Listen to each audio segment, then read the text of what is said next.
متتبعي الأعزاء، السلام عليكم ورحمة الله وبركاته. نتمنى تكونوا بخير وعلى خير ومبروك العواشر.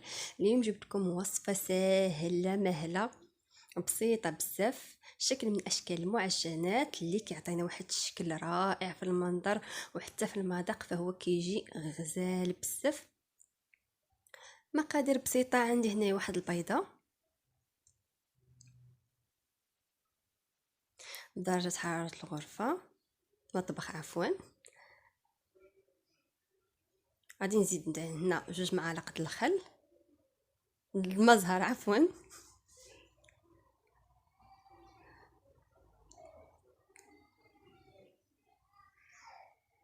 غادي نزيد كذلك 2 معالق ديال الحليب،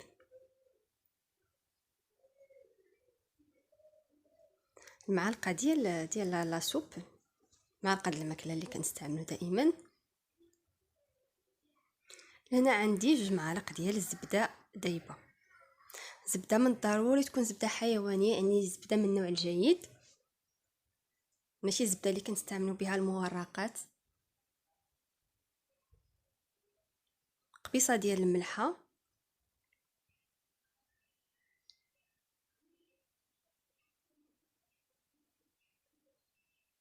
غادي نحيد دابا المعلقه باش نخلط بالفوي.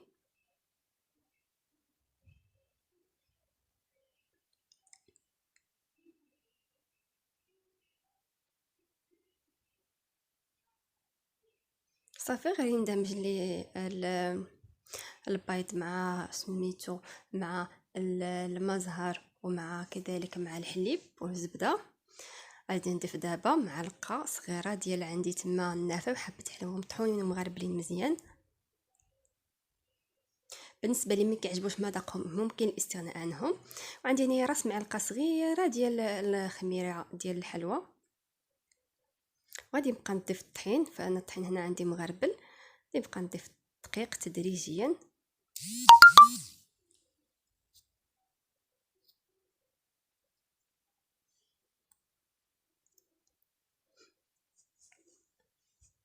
حتى غادي نحصل على واحد العجين متماسك، ماشي قاصح بزاف بحال ديال الشباكيه وماشي خفيف بزاف، يعني عجين متماسك ما يكونش كيتلصق في اليد.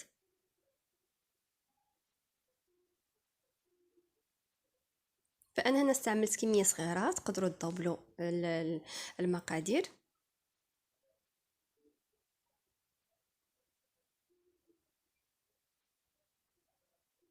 فضروري كيتلصق في اليد حيت استعملنا البيض.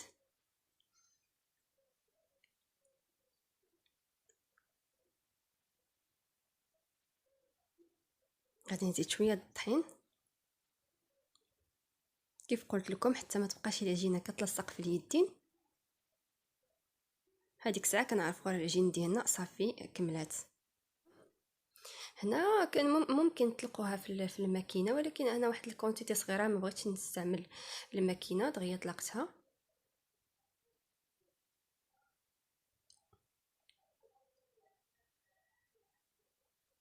صافي دابا نجيب هذيك القطعه في الشكل ديال شكل دائري، الحجم اللي بغيتو نتوما، الشكل اللي بغيتو نتوما، ماشي ضروري تقيدوا بالشكل ديال الدائره. فانا غادي نوريكم عفوا الشكل الثاني اللي درت ديال على الشكل ديال المربع، فهو عاوتاني جا مزيون بزاف.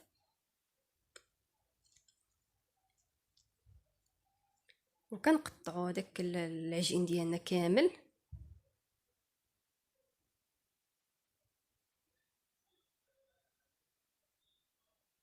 كيف كتشوفوا رقيقه بزاف،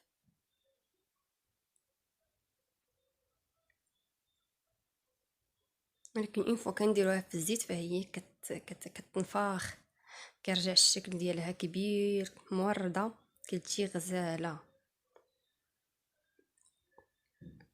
وهذاك الشيء اللي كيشيط لي فانا كنديرو في السلوفان ولا في شي بلاستيكه، حتى كنعاود عاوتاني نستعملو. كنجيب واحد الموس صغير وكنشبر هذيك الدائره اللي قطعت وكنفلحها على 5.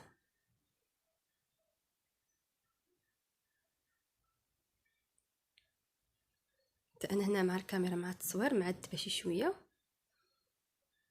باش نبين لكم الشكل كيفاش كيتم العمليه، كيفاش كتم ديال التقطاع. يعني ما توصلوش ديك التقطيعه حتى للوسط مره. كندير يدي في شويه ديال الماء، كنديرها في الوسط ديال الدائره، وكنثبت الدائره الثانيه فوق منها، غادي نتكي عليها باش تلصق وصافي. يعني دائما نحاولوا هذاك التقطيعه اللي فيها تجي مخالفه مع الفوقانيه مع التحتانيه. يعني الدائره التحتانيه دوك التقطيعات اللي فيها الدائره اللي غنديرو من الفوق يكونوا مخالفين، ما يجوش فوق بعضياتهم، باش هكا ملي كنديروها في المقله كتورد كتطلع، فكيجي شكل ديال الورده.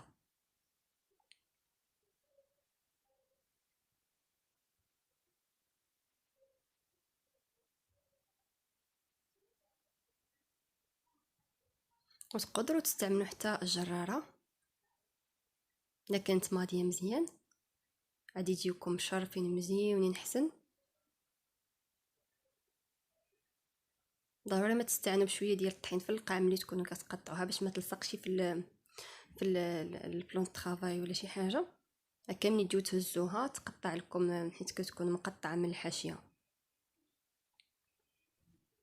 هنا فانا عندي الزيت سخون، والزيت ضروري يكون كميه كبيره كتغطي هذيك كتغطي لنا بحال اللي كنطيبوا شباكيه وصافي.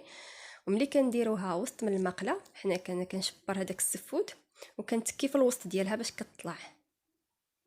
يعني ما تقولش تاخذ منكم وقت ولا شي حاجه، فهي دغيا كطيب كيف كتشوفوا. فانا ما سرعت الفيديو ما والو.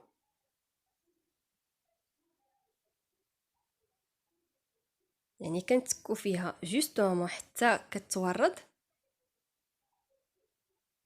صافي وطلقوا منها. حتى الحجم ديالها كيفاش كيكبر، واخا درتها رقيقه بزاف.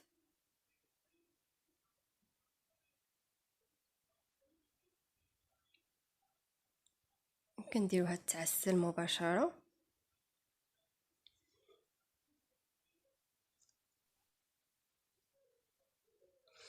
دابا غادي نوريكم الشكل اللي درت مربع. اعتذر عن التصوير، ولكن كنت شاده التليفون في يدي وكنقطع. فانا هادو قطعتهم بالجراره، قطعت يعني اجسام متساويه، ماشي ضروري يكونوا متساويين يعني قد. فكيف قلت الشكل ديال الورده ضروري يجيو متفاوتين، كل ما كانوا متفاوتين كل ما كيعطيو واحد الجمال. وصافي كنديرهم بهذا الشكل هذا مخالفين. دائما الماء في يدي وكنديروه في الوسط، وكندير عاوتاني الثانيه. ها هما انا كنت عدلتهم مربعين كيجيو حتى هما غزالين. لهنا هذه قطعتها بشكل دائري بهذيك الجهه اللي مشرفه، وقطعتها بالجراره.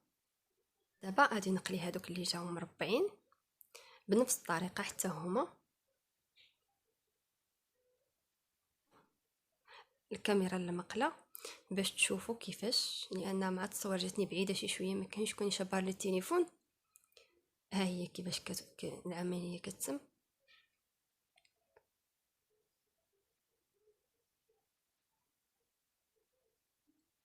وكتقلبوها.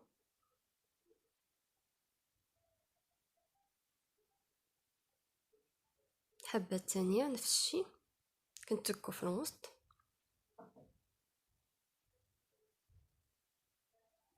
شوفوا الشكل رائع. هذا اللي باين دابا، هذا الشكل اللي عدلت بالشكل الدائري. لهنا فانا مخلطاهم، ما جاتش الصوره واضحه بزاف. نتمنى تنال الاعجاب ديالكم وتجربوها ان شاء الله في ديوركم، والى اللقاء في الفيديو القادم ان شاء الله يا ربي.